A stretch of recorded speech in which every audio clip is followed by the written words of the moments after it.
देशातील तब्बल 62% लोकांना गृह आणि वाहन कर्ज मिळणं आता कठीण होणार आहे आणि कदाचित त्या 62% लोकांमध्ये तुम्ही असू शकता।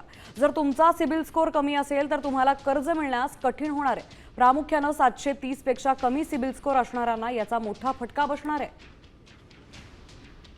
तर 62% लोकांना कर्ज मिळणं का कठीण आहे त्यावर एक नजर टाकूयात। 730 पेक्षा कमी सिबिल स्कोअर असणाऱ्यांना या सगळ्याचा फटका बसणार आहे। कर्ज देण्यापूर्वी ग्राहकांची आर्थिक पार्श्वभूमीची चौकशी होते।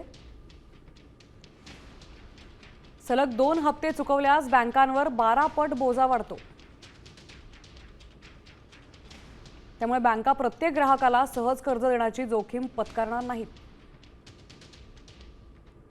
बँकांकडून कर्ज वाटपात वेट अँड वॉच धोरण आता राबवलं जाणार आहे। त्यामुळे 62% लोकांना कर्ज मिळणं आता कठीण झालंय।